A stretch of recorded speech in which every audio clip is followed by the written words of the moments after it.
예, 오늘 읽은 말씀은 아브라함이 하나님 앞에 제사를 드리는 장면이고, 구약에서 하나님과의 교제, 하나님과의 제사를 가장 정밀하게, 가장 자세히 클로즈업해서 우리에게 보여주는 말씀입니다.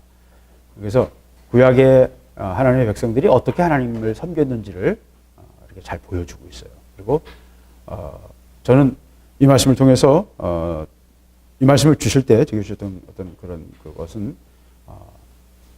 아벨을 통해서 또 노아를 통해서 하나님께 예배하는 사람이 하나님께 제물을 드리는 그 제물, 그 하나님과의 관계를 제사를 통해서 또 제단을 통해서 하나님과 관계를 여는 그런 모습들을 보면서 그 아벨과 노아의 그 제사와 그 세 번째가 이제 아브라함의 제사거든요. 성경에 나오는 아브라함의 제사인데 아벨은 아주 간략하죠. 노아가 조금 자세히 얘기합니다. 정결한 짐승, 정결한 새들 중에 골라서 하나님께 제사를 드리고 제단을 쌓고 뭐 이렇게 이야기를 합니다. 그런데 아브라함에 가서는 아주 정밀하게 자세히 얘기를 합니다. 자세히 얘기를 해요.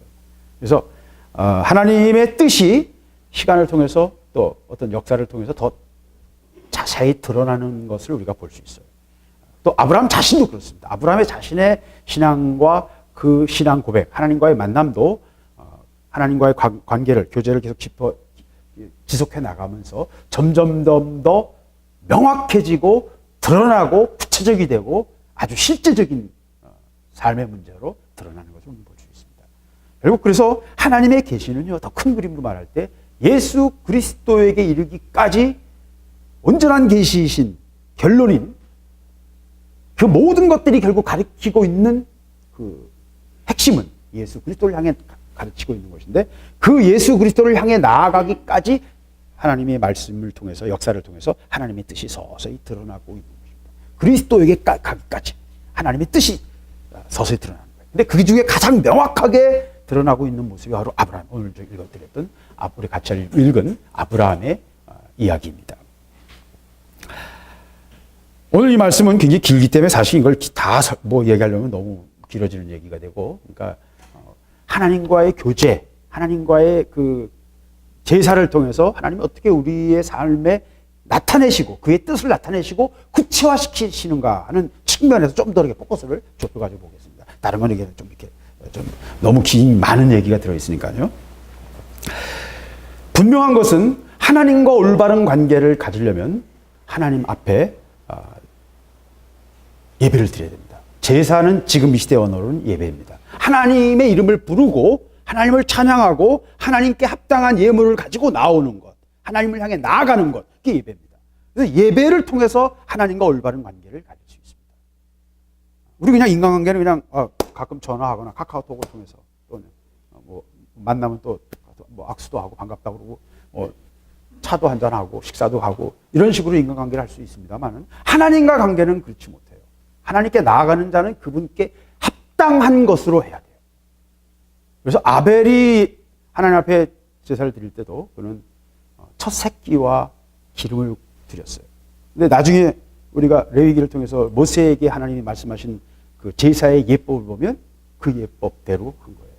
첫 새끼를 바쳐야 되고 기름을 바치라고 하시거든요. 아벨이 알고 했는지 어땠는지 모르지만 예법대로 한 거예요. 그렇기 때문에 아벨을 받으신 거예요. 물론 피 흘림도 그 속에 들어있습니다만, 어쨌든 하나님께 나아가는 거는요, 그냥 나가는 게 아니에요. 그냥 나갈 수 있는 게 아니에요.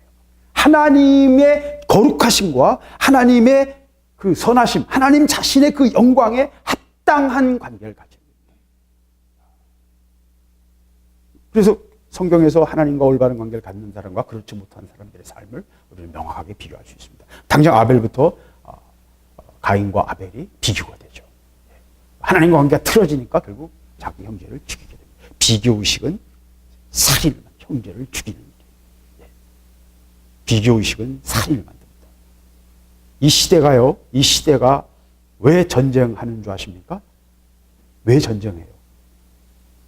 역사를 이게 뒤져보면 전쟁하는 이유는요, 농업을 하기 시작한, 그냥 채취하고 저 수렵을 할 때 또는 이 유목을 할 때는 전쟁이 별로 없어요.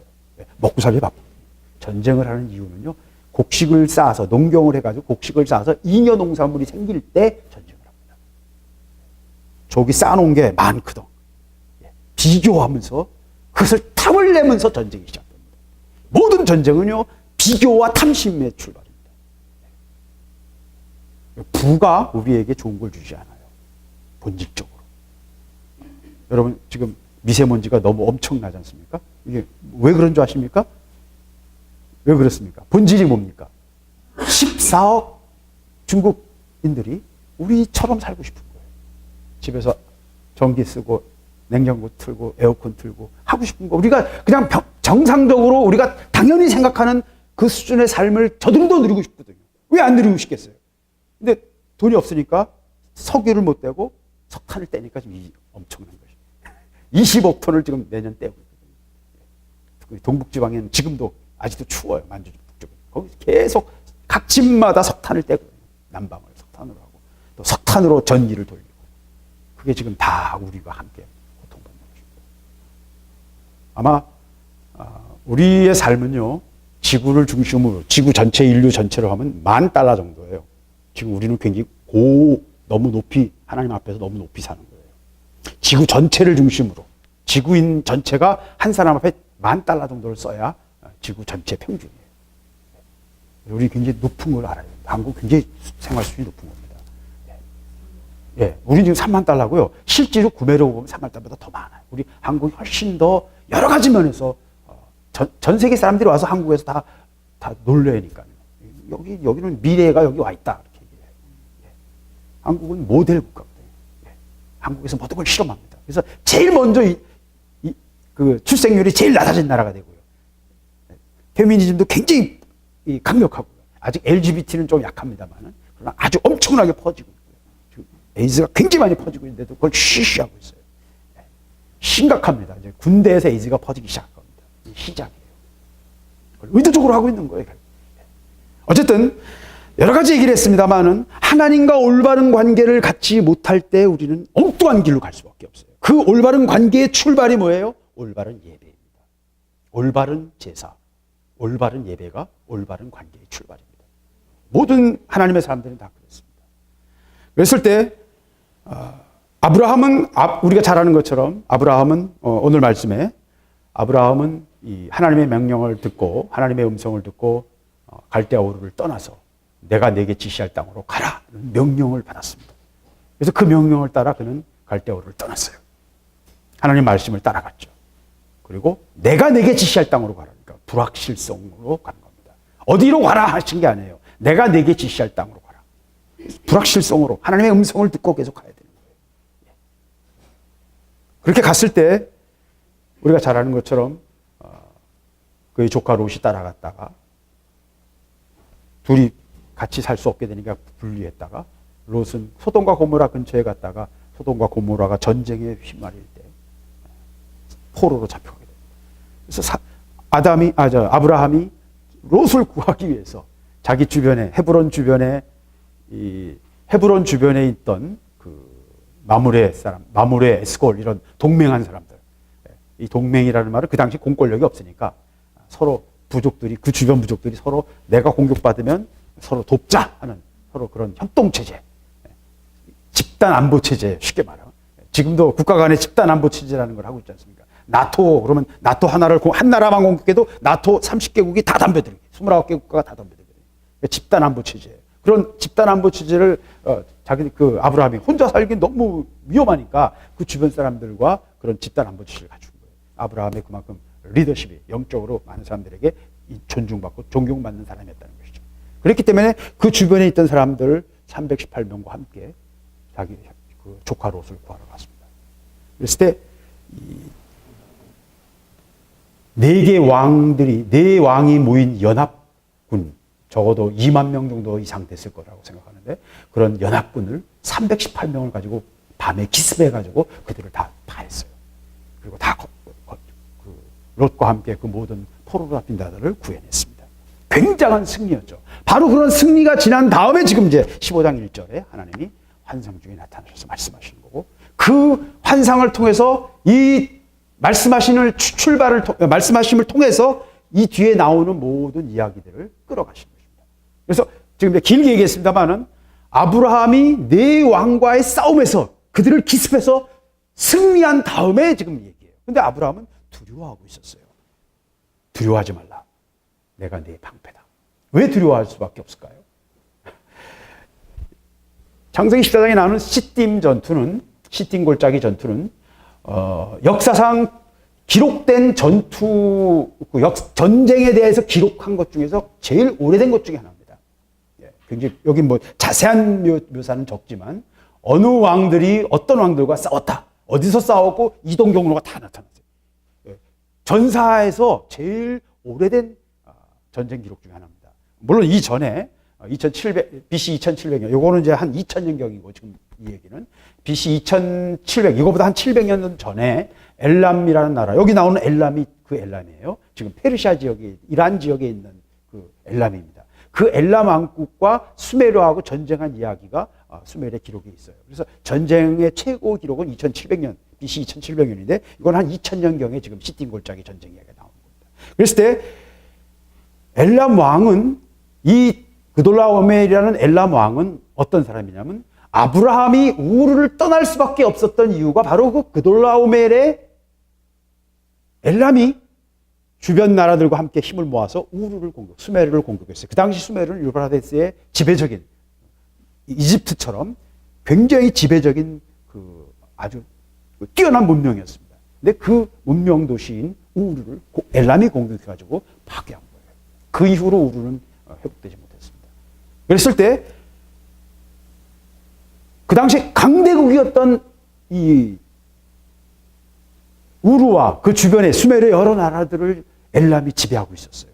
그러니까 이 사람은 지금 요새 말로 하면요, 미국이에요, 미국 쪽으로 되는 거예요. 굉장히 강력한 그 지역을 지배하고 있던 왕이었고, 그 주변에 엘라살이나 신할은 바벨론인데 북부 좀 더 우르보다 북부 지역을 말하고, 고임은 아마 해쪽 속일 거라고 생각합니다. 히타이트 족속들 병거를 사용했던 해쪽 속인 거로 생각하는데, 이런 연합군을 가지고 그 북쪽에 유브라데스 강 유역에 있는 연합군을 가지고 자기가 지배하고 있었던 이 애굽 근처까지 그 엘람 왕이 지배했었던 거예요. 그리고 여러 나라들이, 여러 도시 국가들이 조공을 바치고 있었는데, 다섯 나라가 소돔과 고모라를 비롯한 그 사해 주변에 있는 다섯 나라가 반란을 일으킨 거예요. 저항을 합니다. 더 이상 조공을 안 바쳤어요. 10몇 년 동안 조공을 바치다가 조공을 안 바쳤어요. 그것 때문에 징계하러 지금 네 왕이 온 거예요. 그러니까 세계 대전이죠. 그 당시 세계로서 큰 대전이에요. 그러니까 아브라함은 지금 몇 사람이 있어요. 동맹한 사람들 모아도 318명. 자기 종만 해보면 얼마 안 될까? 뭐 7, 80명이나 되겠습니까? 아브라함이 뒤에 야곱이 이집트에 들어갈 때 가족 총수가 70명이었어요. 모든 종과 뭐 다 포함해서 70명이었단 말이에요. 그러니까 아브라함도 뭐 그보다 더 많지는 않았을 거야. 한 100여 명이나 될까 말까 하겠죠. 종들 다 모아도 100명이나 될까 말까 할 겁니다.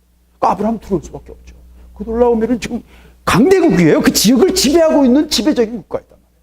근데 그런 걸 기습을 해가지고 성공은 했지만 그돌라오멜이 다시 돌아와서 자기를 잡으러 온다면 살아남을 수가 없는 거예요. 상식적으로. 말도 안 되잖아요. 그렇죠?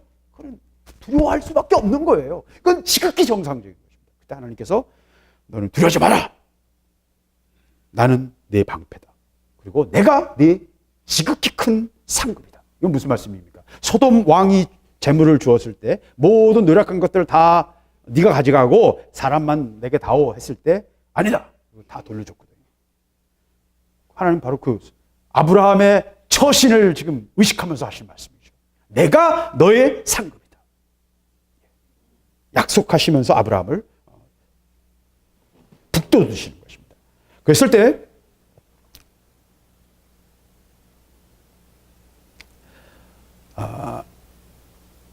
이 말씀을 하신 것을 1절에 보면 환상 중에 하나님의 말씀이 임했다. 여호와의 말씀이 임했다. 이렇게 얘기합니다. 그러니까 하나님은 우리에게 다른 곳에 보면 하나님이 말씀하신 건 나오는데 어떻게 말씀하셨는지 우리가 이해를 못해요. 그렇죠? 그러니까 어떤 방식으로 말씀하셨는지에 대해서는 성경은 잘 얘기하지 않습니다. 그러나 그 사람들이 하나님의 말씀으로 믿었어요. 그리고 받아들였고 그 말씀이 이루어짐으로써 하나님의 말씀이심을 증거했습니다. 확증한 것입니다.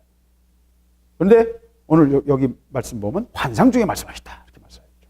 성경에서는 발람의 경우와 이 경우 두 경우만 이 환상이라는 단어를 사용하셨어요. 이 두려워하지 말라. 내가 너를 방패가 되고 너의 상급이 될 거니까 내가 너를 지킬 테니까 두려워하지 말라라고 붙잡으시는 하나님의 약속이 환상을 통해서 말씀하시던 것입니다. 하나님은 우리에게 환상을 통해서 말씀하실 수 있고 그 다음에 보면 아브라함이 깊이 잠들어서 졸고 있을 때 제사를 드리면서 잠들었어요. 그때 흑암이 오니까 두려움이 왔어요. 그리고 비몽사몽간에 횃불을 보고 풀무불을 보고 막 불이 막 고기 사이로 왔다 갔다 하는 걸 보고 막 그래요. 이게 진짜 일어난 건지 비몽사몽간인지 환상인지 잘 모르겠습니다만은 아무튼 하나님의 행하심을 그가 보았다는 것입니다. 그 행하심을 통해서 그는 하나님의 일에 확실하게 이해하고 그 하나님의 일을 깨달을 수 있었고 알 수 있었습니다. 그리고 하나님은 그것을 아브라함에게 알게 하기를 원하셔요. 내가 행할 일, 미래에 행할 일들에 대해서 하나님의 사람들이 그것을 알고 동역하기를 원하시고 기도하기를 원하십니다. 구체적으로 그것을 예비하기를 원하십니다. 그것이 하나님이 원하시는 바예요. 그랬을 때 아담을 격려하시면서 아담의 마음을 붙잡아 주십니다. 두려움은 사람을 높게 하거든요. 불만은 사람을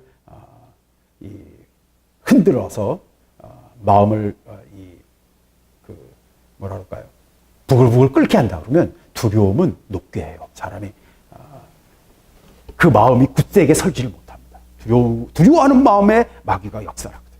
하나님이 그를 환상을 통해서 급하게 나타나신 거예요. 그러니까 다른 방법으로 정상적인 방법이 아니에요. 어떤 때는 사람이 나타나서 직접 하나님이 모르는 사람이 직접 방문하기도 하고 롯의 집에 천사가 들어갔던 것처럼 직접 방문하기도 하는데 이거는 하나님께서 환상을 통해서 그에게 아브라함에게 말씀하시던 것입니다. 그때 아브라함과 하나님과의 그 환상 속의 대화가 이제 말씀 2절부터 5절까지 나옵니다. 그때 아브라함의 그 심리 상태가 그 언어 대화 속에 잘 나타나요. 그는 두려워하고 있었을 뿐만 아니라 그 마음이 디프레스되어 있었어요. 무슨 말이냐면 그 말 속에 잘 나타나죠. 주 여호와여 무엇을 내게 주시려나이까. 땅을 주겠다고 이미 약속하셨잖아요. 13장에서. 근데 무엇을 주려 하십니까? 나는 무자합니다. 내가 아들이 없습니다. 네 후손에게 이 땅을 주겠다고 하셨는데 내가 직접 그걸 누릴 것도 아니고 내 후손이 받을 건데 내가 아들이 없으니 하나님 약속 무슨 의미가 있습니까? 이 얘기죠. 승리를 했지만 그 뒤에는 두려움이었고, 그렇죠? 승리 뒤에는 두려움이었고, 그 다음에 하나님의 약속을 받았지만 그 약속은 자기가 볼 때는 허황된 거예요. 땅을 약속을 받았지만 자식이 없는데 누구에게 그 땅을 주겠냐 말이에요. 그 약속이 이루어진다 한들 내 새끼가 없는데 어떻게 그것이 이루어지겠냐는 거죠. 아주 지극히 현실적인 것입니다. 하나님의 일은요, 종종 우리 눈에는 이해가 안 될 때가 많습니다. 받아들이기 어려울 때가 많아요. 그건 여러 가지 이유가 있습니다만 하나님의 일은 인간의 생각과 다르고요. 하나님의 프로세스는요, 인간이 일하는 것과 다른 방식을 사용하십니다. 참 신기해요. 그렇기 때문에 하나님의 행하심은요, 전체를 다 만들어 가세요. 무슨 말이냐면 하나님의 일을 위해서 가나안 땅에 들어가기까지는요, 가나안 족속의 죄도 차야 되고 이스라엘 백성도 통과해야 되고 그 전에 이 아브라함 자신도 통과해야 되는 거예요. 이 모든 것이 다 함께 프로세스로 돌아가는 거예요. 하나님의 행하심으로 돌아가는 거예요.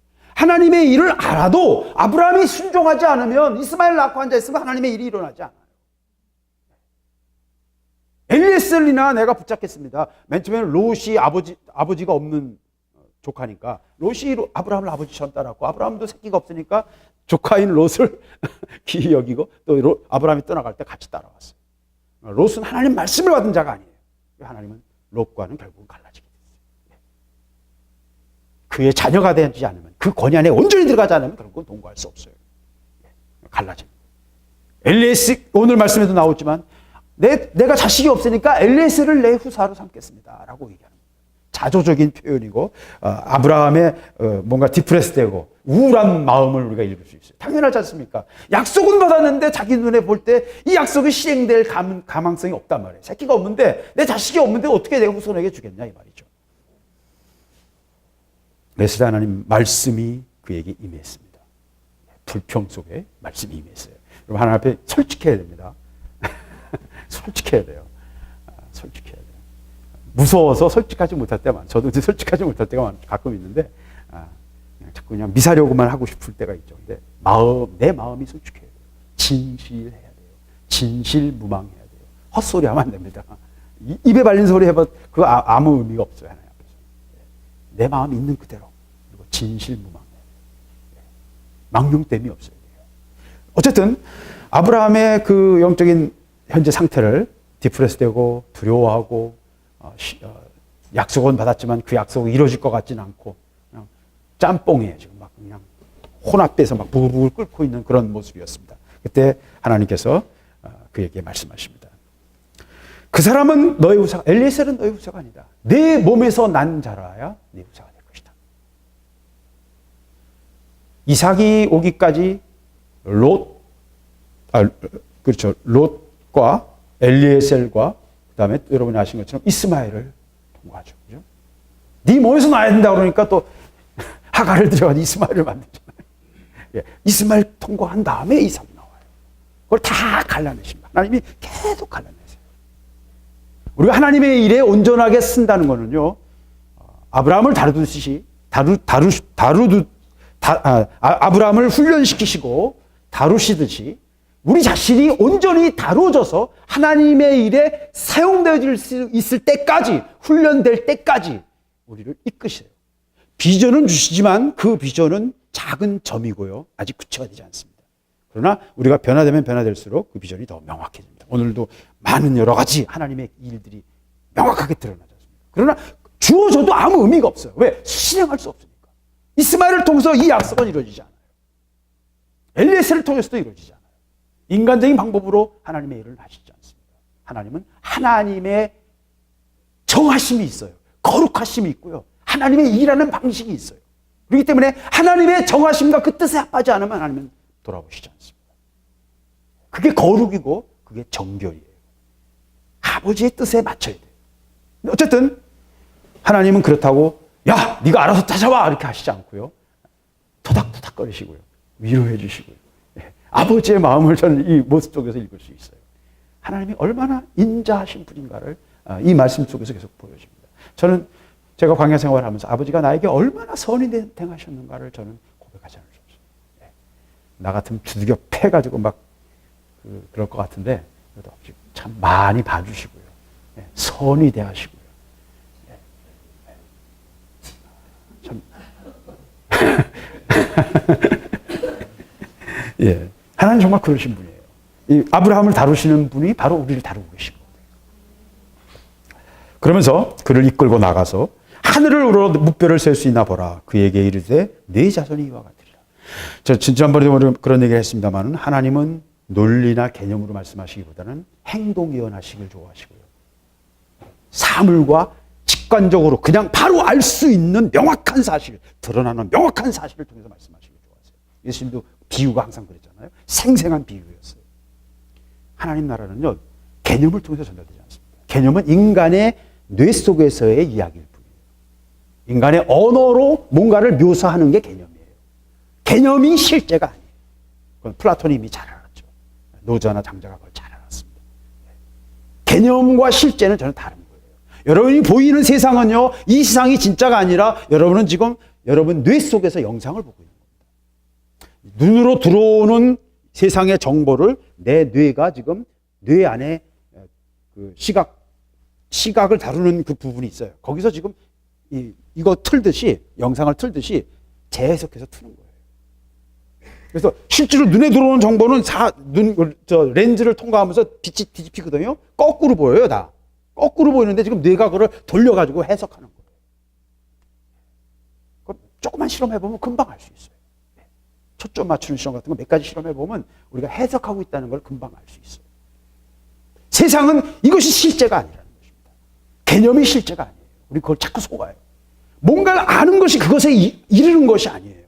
하나님의 능력과 함께 하나님의 다루심 속에서 그것이 내 삶을 운행해야만 돼요. 오늘 말씀처럼 쪼갠 고기 속에 불이 통과해야 돼요. 관통해야 돼요. 하나님의 능력과 하나님의 실제가 우리의 삶 속에 관통해야 돼요. 그냥 아니에요. 쪼개서 갈라야 돼요. 각을 떠야 돼요. 만만한 게 아닙니다, 여러분. 그냥 우리 하나님의 좀 능력받고 그냥 하는 걸 자꾸 생각하는데요.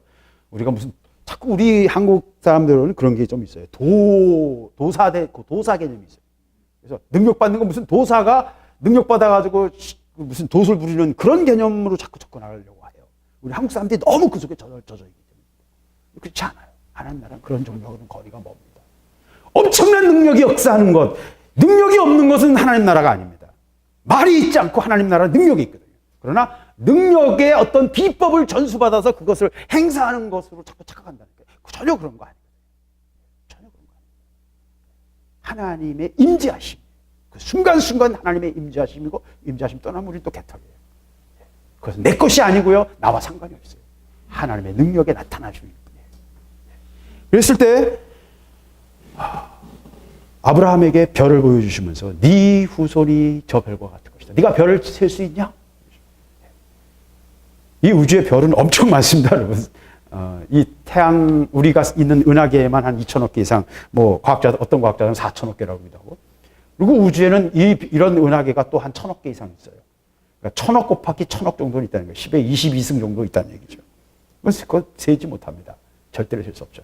물론, 이 말씀 그대로 하자면 네가 보는, 인간의 눈으로 보는 별일 수도 있어요. 그 인간의 눈으로 볼 수 있는 별들도 식별할 수 있는 건 한 6천 개지만 우리가 은하계 같은 거 보면 약 1,000억 개가 동시에 보이는 거거든요. 1,000억 개 이상이 눈에 보이는 거거든요. 하나하나 우리 눈이 그걸 식별하지는 못하지만 우리가 보고 있는 거예요. 너무 멀어서 몇백 광년, 몇억 광년 바깥에 있는 별들은 우리 눈에 아예 빛도 들어오지 않아요. 이건 허블만 환경 같은 큰 우주만 환경을 통해서 몇 달 동안 또 몇 개월 동안 빛을 계속 모아서 그 빛을 가지고 지금 몇억 광년, 또 백억 광년 밖에 있는 빛을 이제 별을 우리가 탐색하고 확인할 수 있습니다만은 그거는 전혀 다른 방법이죠. 그러니까 눈으로 볼 수 있는 별들만 계산해도 몇 천억 개가 된다. 근데 네 후손이 이와 같을 것이다. 그러셨어요. 그러니까 아브라함에게 주신 약속이 이루어지려면요, 인류는 빨리 멸망하면 안 돼요. 저는 그렇게 생각해요. 인류는 멸망하면 안 됩니다. 그럼 하나님 이 약속은 무너지는 거예요. 아브라함의 약속은. 하나님 분명히 아브라함을 통해서 복 주겠다고 하셨고 네 후손이 하늘의 별과 같겠다 하셨거든요. 6천 명일 리는 없잖아요. 그죠? 6천 명은 금방 넘었으니까. 자, 어쨌든 찌그러져 있는 아브라함을 북돋우시기 위해서 별을 보여주시면서 내가 너에게 이렇게 주겠다 약속하십니다. 그랬을 때 아브라함이 그것을 믿었습니다. 그리고 그 믿음을 가지고 하나님은 그의 의로 여기셨어요. 아브라함의 한 일은 뭐예요? 하나님의 말씀을 믿고 따라간 거예요. 그거 하나밖에 없습니다. 믿고 따라간 거예요. 하나님 우리에게 지금 요구하시는 것도 뭡니까? 믿음을 요구하세요. 믿음을 요구하세요. 믿음을 요구하십니다. 믿지 않으면 아무것도 할 수 없습니다. 믿음을 통해서 능력이 나타나고 믿음을 통해서 우리 안에 구원의 역사가 나타나고 믿음을 통해서 기적이 일어납니다. 믿음을 통해서 하나님은 일하세요. 믿음이 없으면 아무것도 할 수 없어요. 그러니까 하나님의 행하심을 우리가 보기로 한다면 하나님이 우리를 이끌어 가시고 하나님의 계획을 이루어 가시는 것을 우리가 믿어야 돼요. 현실을 보면요, 아무것도 안 보이죠. 아브라함처럼. 새끼가 없는데, 나이는 지금 80이 넘어갔는데, 이때가 한 84, 5세쯤 됐을 거예요. 바로 그 다음에 이제 이스마엘을 낳으니까 86세였으니까 80, 한 4, 5세 됐을 것 같아요. 나이는 늙어서 지금 이제 새끼 볼 희망은 없어지고, 마누라는 지금 늙어가고, 무슨 희망이 있겠어요? 아무 희망이 없다고 생각하니까 자기 종을 후계자로 삼겠다고 하는 거 아닙니까? 실제로, 자식이 없는 사람들은 이제 잘 기른 종을 후계자로 삼아서 대를 잇게 하기도 했어요. 그런 일이 많습니다. 어쨌든, 아브라함이 이렇게 얘기했을 때 하나님은 아니다! 말씀하셨습니다. 그러면서 7절에 뭐라고 하시냐면, 나는 이 땅을 내게 주어 업을 삼게 하려고 너를 갈대아 우르에서 이끌어낸 여호와라.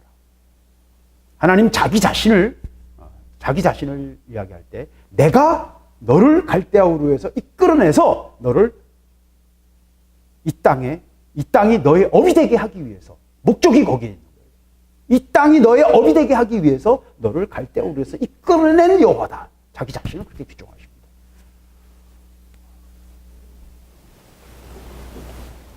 하나님은 우리의 인생에 구체적인 계획과 뜻을 갖고 계십니다. 무효는 없고요. 우연은 존재하지 않습니다. 하나님이 우리의 삶의 모든 문제에 개입하시고 관심 가지시고 이끄신다는 사실을 우리가 인정해야 돼요. 믿어야 돼요. 믿을 때 놀라운 일이 벌어집니다. 안 믿으면 그냥 넘어가는 거예요. 이스마엘이 되고 롯이 되는 것입니다. 눈을 따라가는 사람은 그렇게 되는 것입니다. 그 일에 다 동참했지만 롯과 이 엘리에셀은 이삭이 아니었어요. 이 차이를 알아야 돼요. 이 차이가 우리가 이삭이 되어야 된다는 것입니다. 엘리에셀이 돼서도 안 되고요. 롯이 돼서도 안 돼요. 이스마엘이 돼서도 안 됩니다. 이삭이 되어야 됩니다. 그 약속 가운데 서 있어야 돼요. 가나안 땅을 업으로 아브라함의 후손들이 가나안 땅을 업으로 삼는 것, 그것이 아버지의 계획이었어요. 그리고 그 백성들이 복의 근원이 되는 것, 그것이 아버지의 계획이었어요. 이 계획은 예수 그리스도에게까지 이어지는 아버지의 큰 구속의 계획이었고요. 제가 전에도 말씀드렸습니다만 팔레스틴 땅은 유럽과 아시아와 아프리카, 그리고 사우디아라비아, 인도, 아대료까지, 하여튼 전체 육지 전체의 중심점, 아버지의 지정학적인 관점이 있는 거예요. 아버지의 계획이. 누가 계획을 세워도 거기를 딱 찍을 거예요. 그죠? 여러 곳으로 퍼질 수 있는 교차로. 아버지의 놀라운 뜻이 가나안에 있었고, 팔레스틴 땅에 있었고, 이스라엘에 있었던 것입니다. 그것을 이루시기 위해서 이미 아브라함이 전혀 생각지도 않았을 때 그를 부르고 계신 거예요. 그리고 그를 이끌어 가신 거예요. 근데 그것을 몇십 년 동안 지금 이끌고 계신 거예요. 아브라함은 낙심해 있지만 아버지는 또 그를 격려하시고 그를 또 이끌어 가십니다. 아버지의 뜻은요, 한 번에 우리가 열려지지 않습니다. 왜? 그거 알아도 아무 의미가 없고요. 하나님의 뜻을 머리로 아는 것은요, 별 의미가 없어요. 그 하나님 별로 그렇게 안 하십니다. 내가 그것을 행할 준비가 됐고 실제가 될 때 깨닫게 하십니다. 밟을 때 물이 열려요. 대부분 그런 것 같아요. 머리로 아는 건 아무 의미 없습니다. 그건 아무 가치가 없어요. 실제로 내가 변화된 만큼 하나님 앞으로 나아갈 수 있거든요. 그래서 하나님 나라는요, 실제가 온전한 것으로 우리의 삶 속에서 이루어지는 실제예요. 하나님 행하심 항상 그런 것 같아요. 그때 아브라함이 또 한마디 합니다. 내가 이 땅을 업으로 삼을 줄을 무엇으로 알겠습니까? 아버지, 이거 참 답답해요. 나 새끼도 없는데. 새끼는 이제 주신다고 그러니까 내가 믿겠습니다. 근데 아버지, 이게 답답한 얘기입니다. 이 지역에 지금 조금 전에 전쟁했을 때 5 왕이 전쟁을 했지 않습니까? 그 5 왕은 가나안 지역의 외곽에 있는 5 왕일 뿐이에요. 실제로 아브라함이 주시려고 했던 사해 주변의 나라들이었거든요. 이 안쪽 팔레스틴 땅, 지금 이스라엘 땅, 그 안에만 해도 애굽 그 강에서부터 유프라테스까지 10개 부족이, 그것도 강력한 10개 부족이 살고 있었어요. 거의 선진 문명을 가진 아주 강력한 무기를 가진 그런 부족들이었거든요. 아브라함이 볼 때는 이거를 치고 들어가서 이거를 무너뜨리고 이거를 다 쫓아내고 여기를 땅을 타지한다? 이게 가능할까? 요새 말로 하면 중국이 지금 우리 너무 괴롭히잖아요. 미세먼지 너무 많잖아요. 우리 가능하면 이 한반도를 떼가지고 어디 저 남쪽으로 끌고 갔으면 좋겠다는 마음을 할 수밖에 없어요. 중국을 우리가 점령해가지고 중국에 깨끗하게 하고 먼지 안 날라오게 할 수 있겠어요? 14억을 어떻게 할 거예요? 그 현실적으로 불가능해요. 현실적으로 전혀 생각해 볼 여지가 없는 얘기예요. 지금 아브라함이 느끼는 건 바로 그런 감정입니다. 우리가 중국에 대해서 어떻게 할 수 없는 것처럼.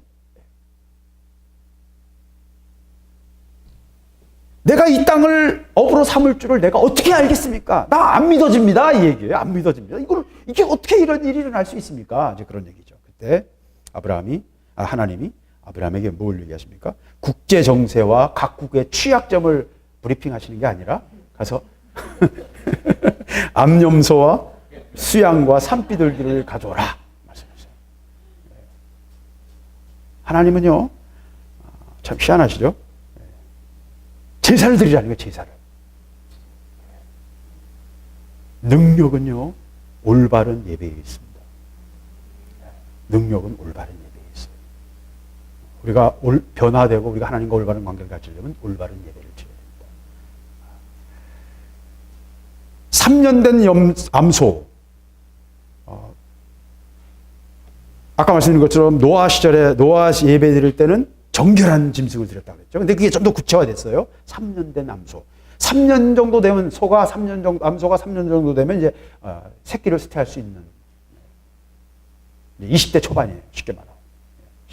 20대에 막 들어간 우리 인간으로 말하면 다시 말해서 성체, 온전한 것.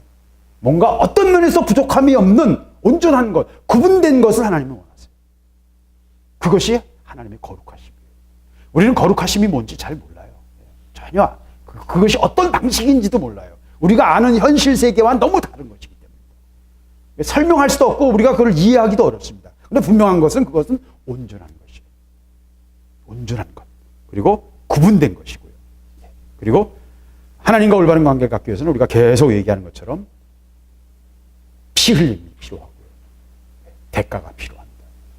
아버지께는 피 흘림이 없이는 나아갈 수가 없어요. 왜? 우리의 죄를 해결할 길이 없기 때문에.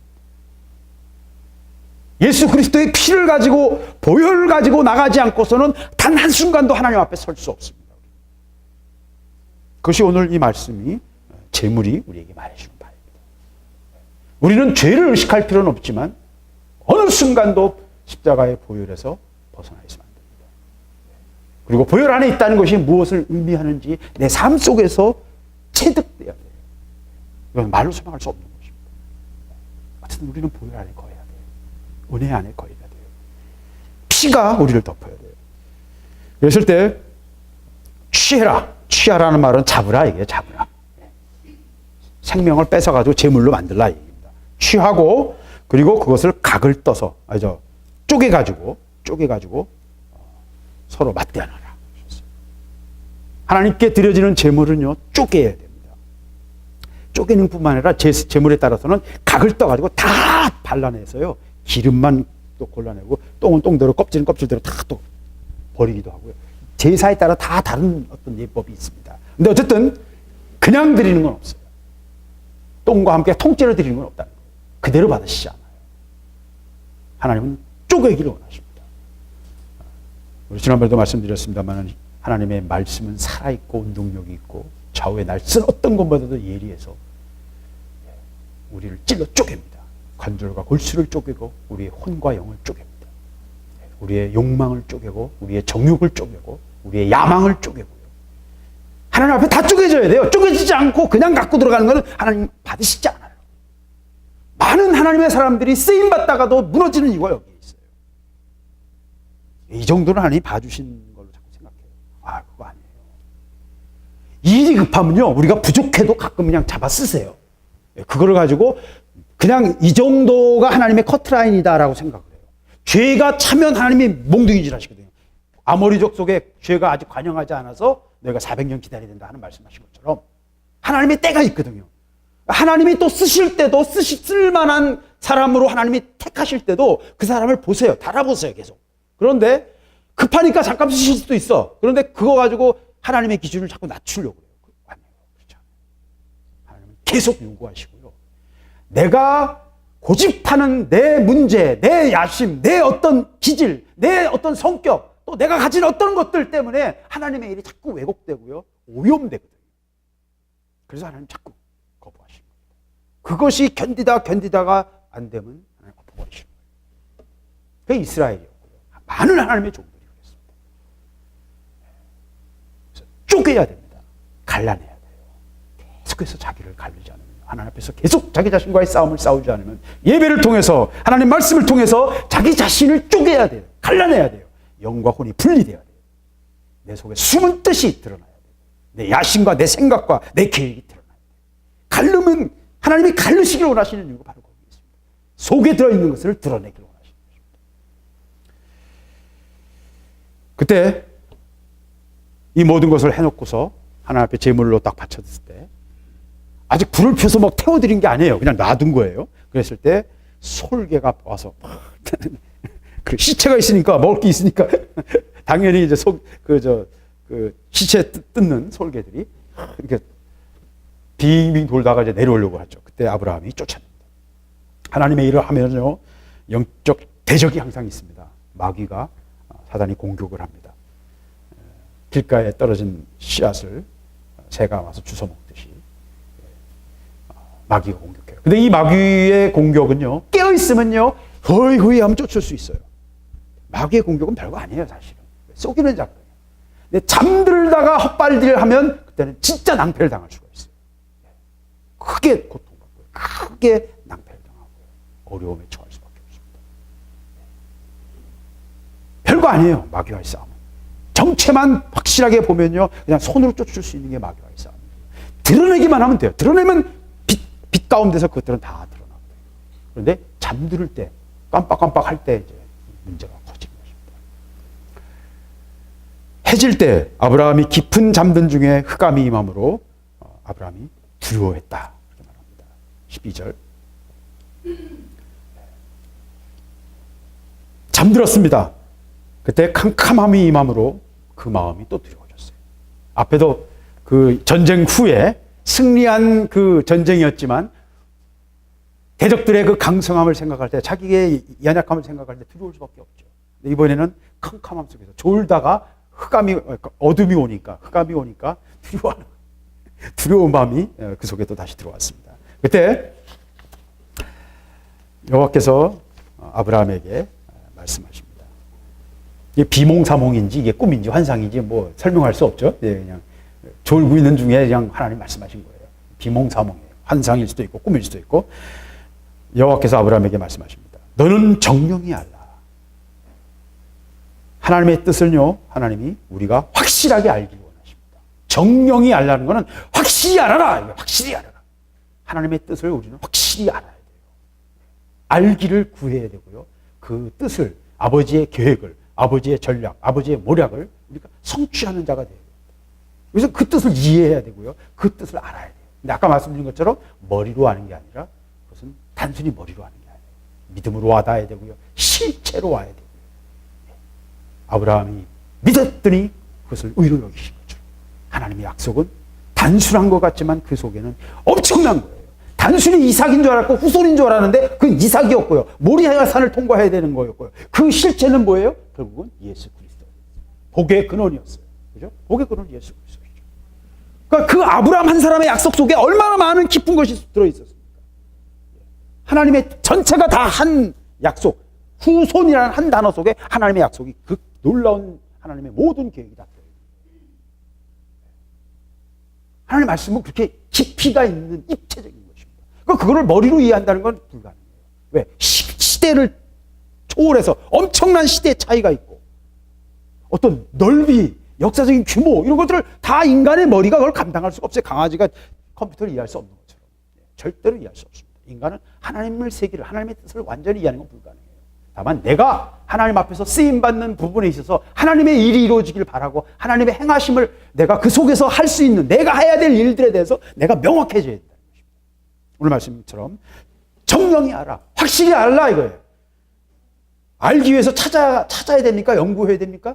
아니죠. 하나님의 음성을 들어야 돼요. 하나님과 올바른 교제를, 아버지께 온전한 예배를, 온전한 제사를 우리 자신이 산 제물로 드려줘야 돼요. 이 제사는요, 이 제물은 우리 자신이에요. 우리의 생각, 우리의 마음, 우리의 삶 전체입니다. 그것이 온전한 제물로 쪼개져서, 각을 떠서, 관절과 골수를 찔러 쪼개서 온전히 벌거벗은 것처럼 드러났을 때 하나님이 우리를 사용하실 수 있습니다. 그랬을 때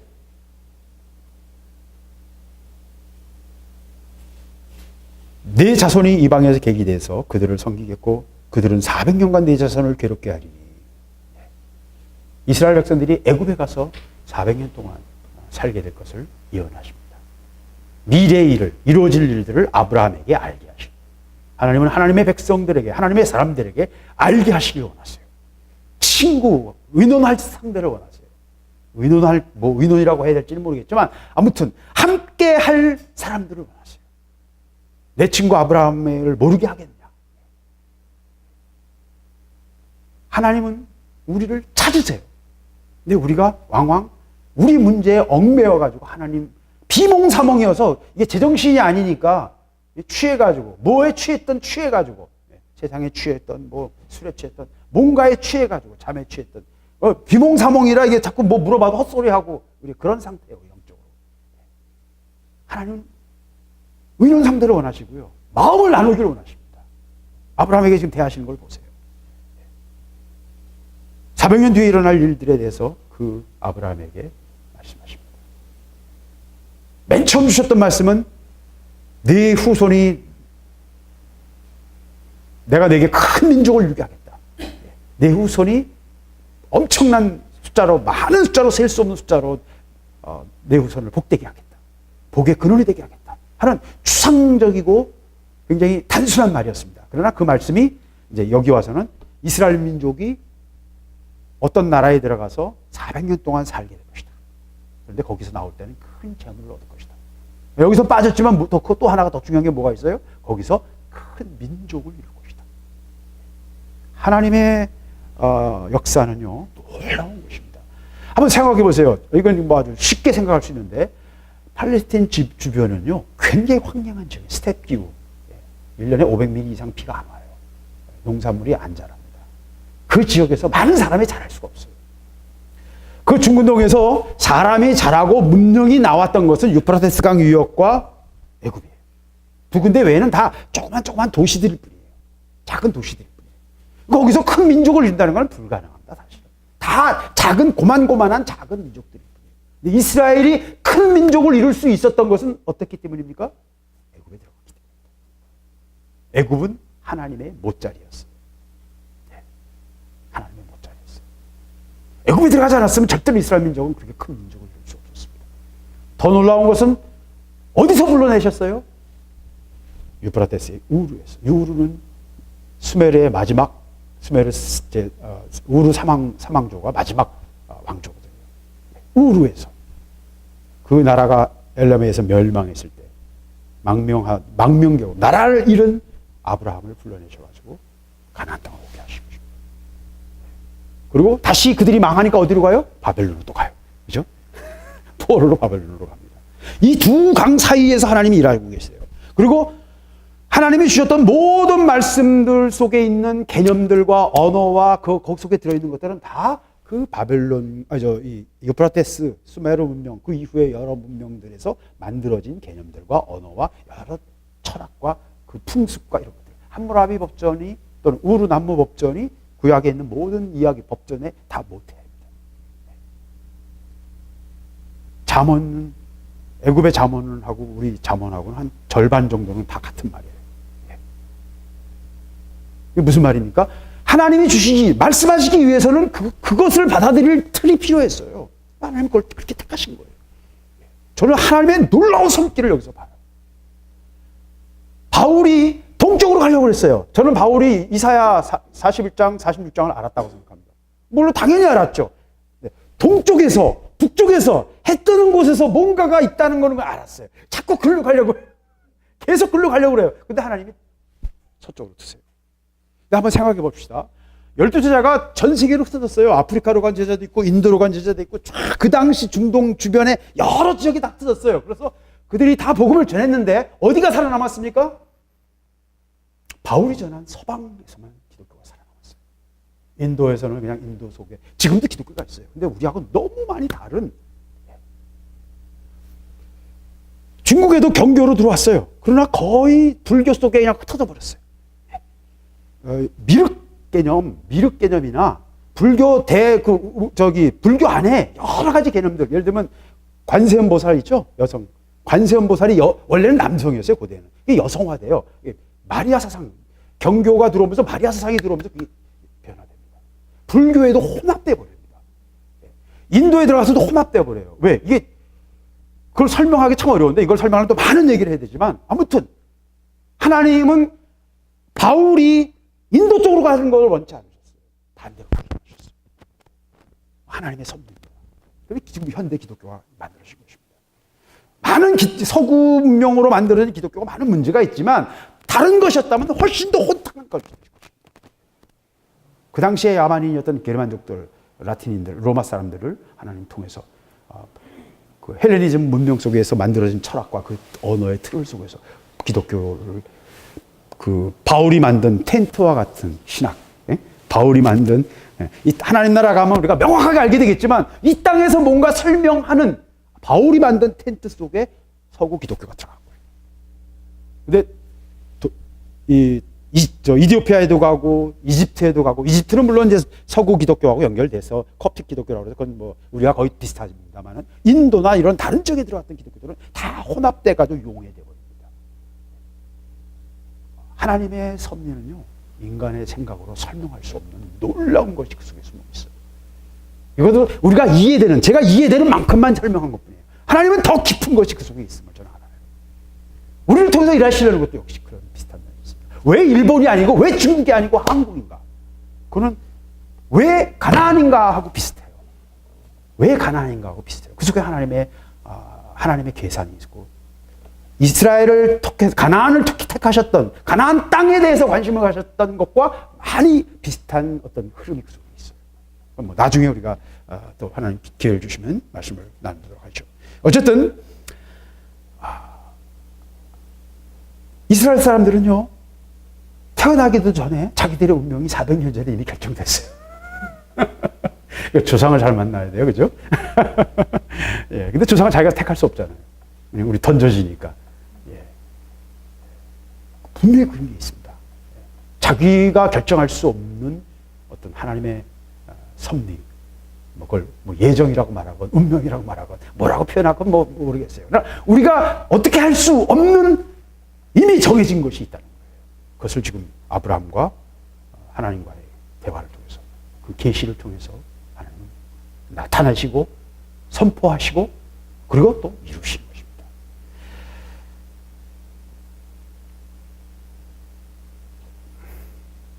그리고 이 애굽에서의 이스라엘 민족의 삶은 하나님의 뜻을 이루기 위한 대가에 이르 있습니다. 아모리 족속이 죄악이 관영해야 그 땅을 하나님이 진멸할 수 있었던 것처럼 이스라엘이 대가를 치러야 했습니다. 하나님의 일은요, 절대로 대가 없이 되지 않습니다. 공짜 점심은 없습니다. 공짜 점심은 없습니다. 하나님의 일은 내가 심은 만큼, 내가 기도한 만큼,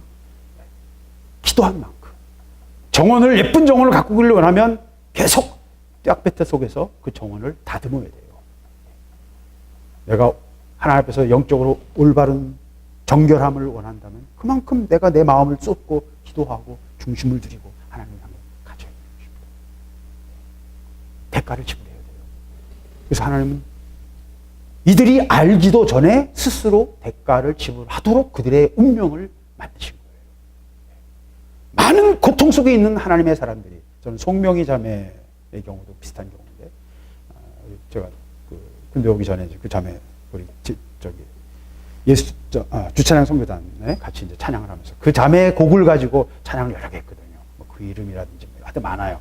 근데 그 자매하고 교제를 하는데도 너무 유쾌한 자매예요. 근데 하나님이 그 자매를 뇌성마비로 아무것도 할 수 없게 만드셨는데 그걸 통해서 하나님은 또 하나님이 하실 일이 있었던 거예요. 누구도 할 수 없는 일들을 그 자매를 통해서 하십니다. 참 그거 보면 참 놀라워요. 그래서 아무 의미 없는 거 없고요. 그 고통을 통해서 하나님은 또 하나님의 일을 하세요. 대가를 지불하게 하시고 그걸 통해서 하나님 또 일하십니다. 하나님의 지혜는 우리가 설명할 수 없습니다. 이해하기도 어렵습니다. 어쨌든 하나님은 이스라엘 백성들이, 아브라함의 후손님들이 아버지의 뜻을 이루기 위해서 애굽에서 400년간 고난 당할 것에 대해서, 그리고 큰 무리를 이루고 큰 재물을 가지고 나오게 될 것에 대해서 예언하십니다. 그러면서 그 섬기는 그 나라를 내가 징치하겠다. 그렇죠. 안 내놓으니까 하나님께서 그 나라를 징치하시죠. 여러분, 하나님의 약속을 받고 하나님이 훈련시키시고 하나님이 다루는 하나님의 사람들을 건드지 마세요. 지혜롭지 못한 거예요. 하나님이 세게 반응하세요. 생각보다 세게 반응하세요. 그러니까 서로 하나님의 사랑을 받는 하나님의 사람들을요 서로 건드리면 안 돼요. 기도가 서로 그래요. 그리고 항상 하나님의 일을 돕는 자가 돼요. 그래야 하나님과 함께 그가 하나님께 온전하게 드려질 때 함께 나눌 영광이 있고 기쁨이 있는 거예요. 돕는 자가 돼야지 괜히 자꾸 조금 건드렸다가 하나님 싫어하십니다. 생각보다 예민하게 반응하세요. 그러니까 하나님이 징계하겠다. 그럼 뭐 이런 말 하실 필요 없거든요. 별로. 이게 별로 의미 없는 말이거든요. 사실. 또 하나님 명확하게 말씀하시죠. 10가지 재앙이 확실하게 애굽을 강타했고 실제로 홍해에서 여러분 그 얘기 아시는지 모르지만 그 유명한 분이 있어요. 근데 하여튼 홍해에서 우리가 전통적으로 생각했던 그 홍해가 아니고 이쪽 아카바만 쪽에 홍해에 실제로 잠수해 보면 전차 바퀴가 수백 개가 있는 곳이 있어요. 지금도. 그래서 그거 수중 사진 찍어가지고 한 분이 있어요. 그래서 홍해 루트가 다르다 뭐 그런 얘기를 하는데 제가 말씀드리고 싶은 거는요. 그 모세의 그 홍해 사건의 실제는 역사적인 사건이었고 실제로 물증까지도 지금 남아있다. 이 얘기는 나중에 한번 또 우리가 다룰 수 있으면 좋겠어요. 어쨌든 하나님은 살아계셔서 그 말씀을 말씀대로 이루시는 분이십니다. 내가 한 말은 땅에 떨어지지 않고 내가 한 말 한 점이 떨어지는 게 이 땅 전체가 천지가 없어지는 것보다 더 어려울 것이다. 말씀하셨습니다. 왜? 하나님이 그 말씀을 책임지시기 때문입니다. 자, 그랬을 때 마지막으로 15절에 너는 장수하나 평안히 조상에게로 돌아가 장수될 것이요 네 자손은 4대 만에 이 땅으로 돌아오리니 이는 아모리 족속의 죄악이 아직 관영치 아니합니다. 그래서 아까 말씀드린 것처럼 하나님은 역사를 주관하시고 공의를 모든 것에 있어서 공의롭게 하십니다. 우리는 이 세상이 뭔가 공의롭지 못하고 너무나 많은 막 끔찍한 일들을 보면서 이 세상이 뭔가 불합리하다라는 생각을 할 때가 많죠. 유대인들이 막 600만 명이 학살되기도 하고, 이 세월호 사건에서 보듯이 몇백 명의 그 어린 아이들이 희생되는 사건들을 이걸 보면서 뭐 하나님 왜 이런 일을 하시나 막 답답하고 우리가 이해 안 될 때 많습니다. 그러나 하나님은 역사를 주관하고 계시고요. 하나님은 공의를 이루십니다. 아버지의 기준이 있고 아버지 행하심이 있습니다. 거기에 걸리면 날아가요. 선을 넘지 말아야 돼요. 하나님 앞에서 부모와의 관계나 선생님과의 관계에서도 그런 게 있잖아요. 까불다가도 어느 선 넘어가면 한 대 맞잖아요. 그죠? 예. 용돈이 팍 깎이잖아. 그지? 예. 딱 그 선이 있어요. 선을 지켜야 돼요. 아버지 앞에서도 그렇습니다. 선을 지켜야 돼요. 아버지의 기준이 있거든요. 여기까지는 될 것 같아. 그러다가 한 대 맞는 수가 있어요. 17절 해가 져서 어두울 때에 연기나는 풀무가 보이며 횃불이 쪼갠 고기 사이로 지나가더라. 제물을 가지고 다 준비해 놨을 때 하나님의 말씀이 임해서 이스라엘 백성의 미래에 대해서 말씀하시고 아브라함의 미래에 대해서도 말씀하시고 다 이야기해 주셨어요. 그러고서 이제 다시 또 행동예언이에요. 실제가 나타나는 거예요. 해가 져서 어두울 때 연기나는 풀무가 보였다. 풀무라는 건 뭐예요? 여러분 풀무를 아세요? 대장간 옛날 대장간에 가면 이렇게 밀어가지고 불이 확 그게 뭐 숯일 수도 있고 석탄일 수도 있어요. 무엇이 됐건 거기다 공기를 막 세게 밀어넣어주면 불이 강렬하게 일어나요. 다시 말하면 산화가 공기와 그 탄소가 아주 높은 온도에서 강렬하게 반응하는 거예요. 그러면 막 1000도, 1500도까지 올라가요. 이게 풀무예요. 그때 풀무불은 불이 빨개 가지고 그러니까 지금 이 사람이 묘사하고 싶은 것은 진짜 대장간의 풀무가 아니라 자기들이 볼 수 있을 때 가장 밝고 가장 강력한 어떤 불이 있다는 거예요. 근데 그걸 비유할 때 풀무에다 비유하는 거예요. 왜 그들이 이해할 수 있는 건 풀무니까. 제일 볼 수 있었던, 경험할 수 있었던 강력한 불이 풀무니까. 이 시대라면 뭐 서치라이트라든지 뭐 UFO라든지 말을 뭐라고 만들 수 있을 거예요. 뭔가 설명할 수 있을 거예요. 우리가 큰 불이라 그러면 제가 기도할 때마다 포항의 약속을 저에게 포항을 주셨기 때문에 포항제철을 저는 붙잡고 기도를 해요. 예, 그 불, 그 속에 있는 용광로, 예, 불이잖아요. 강력한 불이잖아요. 똑같은 거예요. 풀무나 용광로나 그게 그거죠. 이 사람이 본 것, 아브라함이 본 것은 뭔가 연기가 나는 강렬한 불을 봤어요. 그리고 그 불에서부터 횃불이 나와서 횃불이 자기가 쪼개는 그 고기들 사이로 지나가는 거예요. 고기를 쪼개나는데 그 속에 어떻게 횃불이 지나가죠? 그거 좀 이상하지 않습니까? 예, 떨기나무죠. 예, 불이 그를 통과하고 있는 거예요. 예, 뭐 그게 뭔지는 모르지만 그 불이 지금 자기가 쪼개놓은 그 재물들 사이를 통과하고 있는 거예요. 실제로 보는 거예요. 행동요원일 수도 있고 어떤 실제를 우리에게 열어지게 하시는 것입니다. 그랬을 때 하나님의 강력한 임재하심, 엘리야의 불처럼, 오순절 사건에 나타났던 불처럼 하나님의 강력한 임재하심을 아브라함은 보게 되는 것입니다. 그것을 보는 것은 그것 속에 들어가는 거예요. 자기가 내 자신을 드리는 거예요. 물론 아직 아브라함의 통과해야 될 과정은 아직 많이 남아있어요. 이 놀라운 은혜를 받았으면서도 바로 그 다음에는 이스마엘을 만났잖아요. 그죠? 육이 처리가 안 되니까. 마누라 말을 들으니까. 하나님은 약속을 붙잡지 않고 마누라 말을 듣고 육을 따라가니까 이스마엘을 낳아버리고 평생 이스라엘 후손에게 평생 대적이 누구예요? 이스마엘 후손이에요. 지금도 이슬람 교인들은 아브라함의 장자가 누구예요? 이스마엘이에요. 모리아산에서 누구를 잡았어요? 이스마엘을 잡았어요. 코란에 다 그렇게 그런 식으로 기록하고 그렇게 자기들이 정통. 왜? 자기들이 장자거든. 서자라도 자기들이 장자. 육으로 행한 엄벙덤벙 육으로 행한 것이요. 하나님의 일에 평생 장애가 될 수도 있어요. 참 무서운 거죠. 우리가 주의해야 될 게 많습니다. 나는 별거 아닌 걸로 했는데 내 후손들에게 내 뒤에 나는 지금 상류에 있잖아요. 내가 조금 뭔가 오염된 게 저 뒤에 가서는 엄청난 흙탕물이 돼가지고요. 마실 수 없는 물이 될 수도 있다는 것입니다.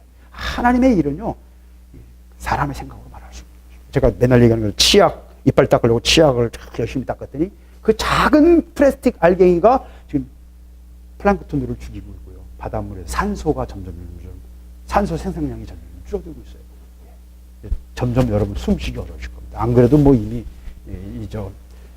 중국에서는 미세먼지 때문에 이미 뭐 숨쉬기 어렵습니다만은 아까도 찬양하는데 목이 잠겨가지고 어떻게 할 수가 없더라고요. 그 잠깐 그 집에서 오는데도 그 사이에도 목이 확 막히더라고요.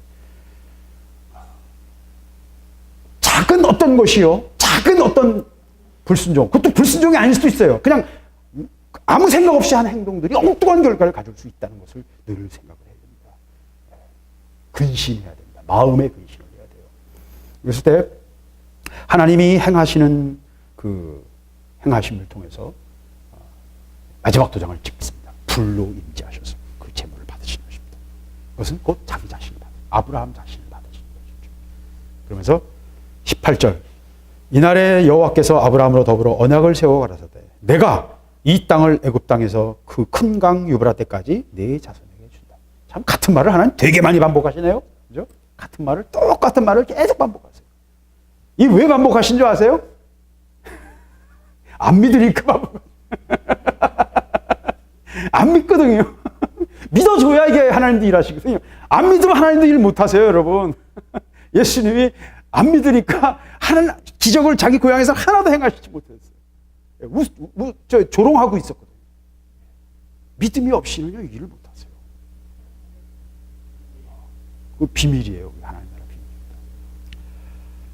자꾸 말씀하시는데 이 쪼갠 고기 사이로 지나간다는 말은 무슨 얘기냐면 그 중은동에 있는 중요한 관습이에요. 약속을 할 때 브엘세바에서 아비멜렉과 우물 가지고 막 싸우고 뭐 그럴 때 제물을 드리면서 거기서 이제 양을 잡고 뭐 하잖아요. 그때도 똑같은 일을 하는 건데 양을 쪼개요. 소나 양을 쪼개요. 에레미야 34장 18절 송아지를 둘로 쪼개고 그 두 조각 사이로 지나매 내 앞에서 언약을 맺었으나 이게 그 당시 사람들이 옛날 사람들이 하던 언약의 방식이에요. 그래서 약속을 안 지키면 이렇게 쪼개진다는 거예요. 죽는다는 거예요. 목숨을 걸고 이 약속을 지키겠다라는 맹세의 표시예요. 그런데 하나님이 불이 그것을 지나갔어요. 그게 무슨 말이에요? 하나님이 지키시겠다는 거예요, 약속을. 목숨을 걸고 하나님이 지키시겠다는 거예요. 그래서 이 언약은 하나님이 보증하시는 거예요. 아브라함이 보증하는 게 아니에요. 너 아브라함 네가 못 지켰으니까 네 목을 내놔 이게 아니고 하나님이 내가 이걸 약속을 지키겠다는 거예요. 스스로. 왜? 우리는 그 약속을 지킬 능력이 없어요. 그 약속을 수행할 능력이 없어요. 내가 언약을 세우는데 아브라함과의 언약입니다. 유명한 아브라함과의 언약. 그래서 하나님이 아브라함과 언약을 맺으시면서 내가 애굽강으로부터 유브라데까지 이 큰 땅을 다 너희에게 주겠다. 맨 처음에는요, 롯과 헤어졌을 때 이 여리고 근처에서 아브라함이 보던 그 땅은 가나안 땅이었어요. 그가 볼 수 있었던 그 땅은 지금 이스라엘 땅 중심부 그 가나안 땅이에요. 유대 광야예요. 그런데 지금 말씀하시는 이 땅은 그것보다 한 대여섯 배 넓은, 다윗 왕이 정복했을 때 최대의 영토가 바로 이 유브라데스 강 지류가 시리아 지금 전쟁 시리아 지금 내전 중에 있는 그 지역이 있어요. 그 지역에 유브라데스 강 상류가 있는데 그 상류까지 다윗이 점령했거든요. 그래서 거기서부터 애굽 시내까지, 애굽과의 경계가, 전통적인 경계가 애굽 시내가 시나이 반도 북부에 있습니다. 애굽 시내까지 그 땅을 전체를 다 다윗이 점령하면서 그 말씀을 성취하게 됩니다. 다시 지금 이스라엘은 쪼그라들어 있지만 아마 이 약속은 다시 이스라엘을 통해서 성취하실 것입니다. 역사가 어떻게 진행될지는 난 몰라요. 뭐 휴거가 먼저인지 뭐가 먼저인지 전 잘 모르겠습니다. 저는 그쪽은 잘 모르겠어요. 하나님 제게 말씀하신 게 없으니까. 어쨌든 중요한 것은 이 약속은 명확하게 이루어질 것을 제가 알아요. 하나님은 말씀하신 것은 이루십니다. 그래서 아브라함의 예배를 통해서, 한 번의 제사를 통해서 엄청난 계시에 막 풍성한 것들이 막 나오잖아요. 예? 맨 처음 하나님이 북 돋아 주시는 것부터 시작해가지고 이 마지막 약속까지. 그리고 마지막 목록은 이스라엘이 들어가서 점령하게 될, 진멸하게 될 그 민족, 10개 민족들을 명단을 치시게 얘기하십니다. 아브라함의 입장에서는 이걸 뭐 말이 안 되잖아요. 자기는 뭐 조그만 부족, 식구만 거느리고 양 몇백 마리 가지고 있는 베두인 족속이에요. 근데 이거 10개의 도시국가가 강력한 힘을 가진 나라들이 거기를 점령하고 있는데, 거기를 그들이 모여가지고서 뭐 이집트하고도 전쟁하기도 하고, 무기토 전투라고 유명한 전투가 있거든요. 팔레스틴 지역에 살던 그 나라들이 이집트에게 조공을 안 바치겠다고 또 반역을 일으켜가지고 전쟁을 벌이는 게 무기토 전투예요. 그때 그 나라들이 다 힘을 모아서 그 강대국 이집트하고 전쟁을 할 정도의 강력한 힘을 가지고 있는 나라들이었어요. 또 해안가에 있는 민족들은 이 해양 민족들이어가지고 그들이 가지고 있는 그 기술과 능력은 지중해 전체를 다 점령하는 두로와 시돈 이런 지역들. 굉장히 강력하고 문명화된 지역이었거든요. 그래서 그 땅을 주신다는 것은 아브라함의 입장에서는 상상할 수 없는 것이었습니다. 그러나 하나님은 역사를 운행하셔서 말씀을 이루신 것입니다. 지금 우리에게 하시려고 하시는 것도 그래요. 하나님 우리에게 뭘 원하시는지, 우리를 통해서 하나님이 하시고자 하는 일이 무엇인지, 우리는 온전한 예배를 통해서, 그리고 마지막 불을 통해서, 횃불을 통해서, 아버지의 불을 통해서 그것을 받아야 돼요. 확증받아야 돼요. 하나님의 행하심을, 하나님의 뜻을 우리가 알아야 되고, 들어야 되고, 들을 뿐만 아니라 그것을 불을 통해서 확증을 받아야 돼요. 머리로 아는 것으로는 그것을 실행할 수 없기 때문에 아버지의 불을 받아야 됩니다. 그 불이 우리를 이끌어가고, 그 불을 통해서 하나님은 우리를 변화시키시고 아버지의 일을 이루시는 것이기 때문입니다. 같이 기도하겠습니다. 아버지, 오늘 주신 말씀을 우리가 함께 먹기를 원합니다.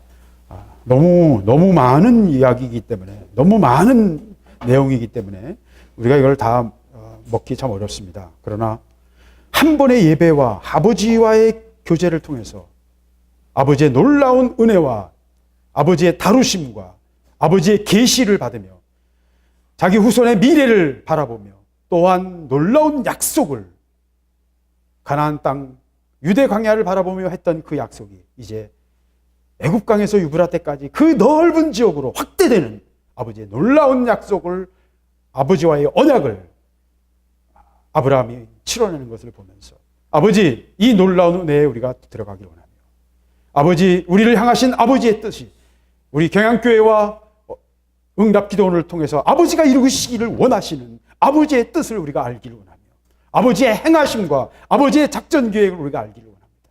아버지의 모략을 알기를 원합니다. 아버지, 우리에게 은혜를 주시고 주의 뜻을, 주의 역사를 우리가 알게 하셔서 그것을 예비할 수 있는 자들이 되게 하시고, 또한 하나님의 약속을 받을 뿐만 아니라 주의 불로 우리 자신을 온전히 찔러 쪼개어 아버지 앞에 벌거벗은 것처럼 드러내며 주의 불로 응답되어지는, 그리고 확증받는 교양교회와 응답기도원 우리 모든 식구가 될 수 있도록, 우리의 사역이 될 수 있도록 아버지 은혜를 허락하여 주시옵소서. 아버지께서 행하시고 아버지께서 이루시기를 원하며 아버지의 인도하심을 원합니다. 말씀을 듣기만 하는 자가 아니라 이 말씀을 먹고 믿으며 이 말씀이 우리의 삶을 통해서 실제가 되는, 말씀이 실행되며 실제가 되는 놀라운 역사가 우리 안에서 일어나기를 원합니다. 아버지 응답하여 주시옵소서. 주께서 응답하시며 주께서 인도하시기를 원합니다. 영광을 받으시기를 원합니다. 주여 함께하여 주시옵소서. 모든 것을 주님께 맡기며 예수 그리스도의 이름으로 기도드렸습니다. 아멘. 다 함께 계속해서 기도하겠습니다.